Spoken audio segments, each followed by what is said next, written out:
Nag-breakout na nga ang Bitcoin sa $30,000 levels at ngayon nasa 41,000 plus US dollar level na siya.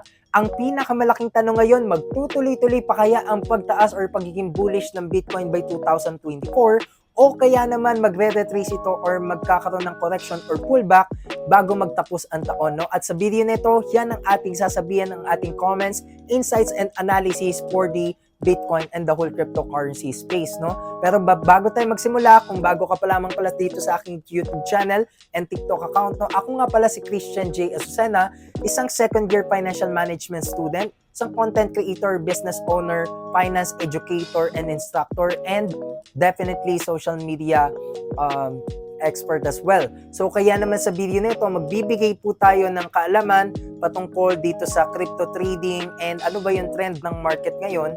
Sagutin na po natin yan. Pero disclaimer, ang lahat ng sasabihin ko, base sa aking personal opinion, researches, and analysis at hindi nangangahulugan na kailangan nyo sundin ang mga maririnig nyo sa video na ito, no? Unang-una, ang Bitcoin kasi ay yan po, may resistance area yan dito sa 38,000. So, ibig sabihin, nung nagkaroon ng momentum, ayan, from 26,000, naging 30,000 to 38,000 levels, medyo nagkaroon po ng accumulation phase dito.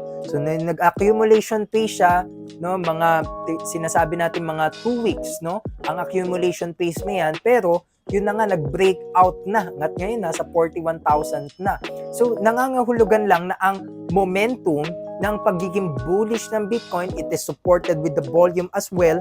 So, masasabi talaga natin na pataas ito by 2023 sa ngayon. 'Di ba? Pero ang malaking tanong nga, pataas pa rin ba ito sa pagpasok ng January 2024, February, magkakaroon ba ito ng pullback, no? Ang sagot natin diyan, no, na-interview kasi tayo sa radio station sa Star FM Philippines at nitong mga 3 to 4 days ago lang po, sinabi ko na continuously tataas pa yan, no? Ay, yan na nga nangyayari, no? Tumataas na. Pero ano bang pinaka-insights natin dito ng short term muna? Sa short term, makikita natin na ang momentum talaga niya, yan nga, no? Wala tayong masasabi dyan kundi pataas, no? Pa-uptrend siya. Yung momentum niya for the short period of time or sa masasabi natin day trading, no, position day trading, swing trading, maganda talaga or okay, no, pataas, upward movement, bullish. Dahil nga yan, syempre hindi na natin masyadong di-discuss dito yung mga fundamental factors such as yung mga Bitcoin halving, no, law of supply and demand at yung mga magagandang projects ngayon sa crypto, no, na naaprubahan ng mga government regulatories and bodies. So yun po ang kumbaga nakaapekto sa pagtaas ng presyo nitong Bitcoin at yun na nga pagtaas din ng mga iba't ibang cryptocurrencies. Kaya para sa akin, no, buong 2022 kasi niyan pababa ang Bitcoin and the whole crypto space, di ba? Ngayon 2023 nag-iba. Ibig sabihin nag-reversal from 15,000, 16,000, ayun, ang layo na niya ngayon. Ngayon, masasabi natin by 2024, ano ba yung mas lamang? Yung bullish ba or bearish? Para sa akin, ito, again, no, disclaimer po sa inyong lahat, pero para sa akin, research and analysis, no, and na matagal na trader investor sa mga iba't ibang financial markets is para sa akin, no, 60-40 pataas talaga yan, no, yung Bitcoin. Bakit? Dahil nga sa pag-aaral, Bitcoin halving, no, plus yung positive and solid intact uptrend ditong Bitcoin ngayon, makikita natin yung market movement talaga naging positive sentiment, no, yung positive ideologies and yung trading activity.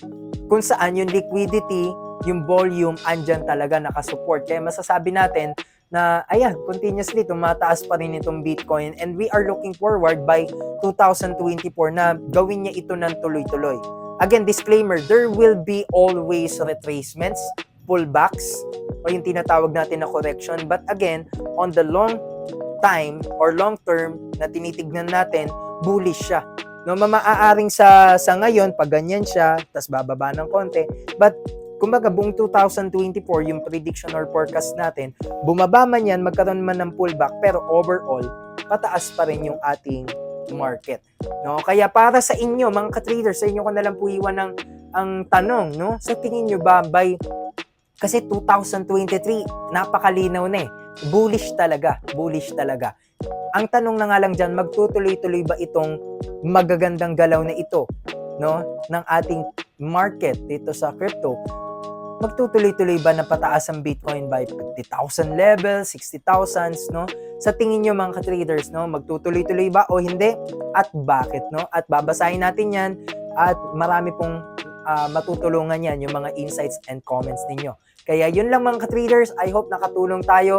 Follow for more contents like this, yung mga analysis and insights natin, kasi makikita natin Bitcoin talagang ayan na, momentum na nga, ika nga, no?